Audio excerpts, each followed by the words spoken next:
ലഹരി ഉപയോഗം ചോദ്യം ചെയ്ത വൈരാഗ്യത്തിൽ ക്രിസ്മസ് ദിനത്തിൽ വയോധികനെ വെട്ടിക്കൊലപ്പെടുത്തിയ കേസിലെ പ്രതികളെ സംഭവസ്ഥലത്തെത്തിച്ച് തെളിവെടുപ്പ് നടത്തി.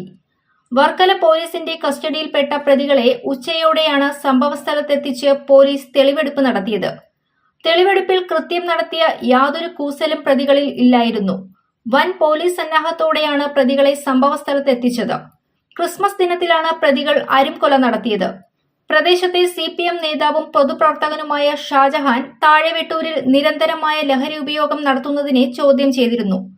വെട്ടൂർ കേന്ദ്രീകരിച്ച് പ്രതികൾ ടെന്റ് അടിച്ചാണ് ലഹരി ഉപയോഗവും വിൽപ്പനയും നടത്തിയത്. ഇത് ചോദ്യം ചെയ്തതിലെ പകയാണ് കൊലപാതകത്തിൽ കലാശിച്ചത്. ഷാജഹാന്റെ കൊലപാതകത്തെ തുടർന്ന് വൻ ജനരോക്ഷം നിലനിന്നിരുന്നു. മൃതദേഹം കാവലാക്കി പോലീസ് സ്റ്റേഷനിൽ വരെ നാട്ടുകാർ ധർണ നടത്തിയിരുന്നു. വർക്കല പോലീസിന്റെ പ്രവർത്തനം പോലും ചോദ്യം ചെയ്യപ്പെട്ട സ്ഥിതിയായിരുന്നു. വിഷയത്തിന്റെ ഗൗരവം മനസ്സിലാക്കിയ വർക്കല പോലീസ് പ്രതികളിലേക്കുള്ള വല അതിവേഗമാണ് വീശിയത്. ഒടുവിൽ എല്ലാവരും അറസ്റ്റിൽ.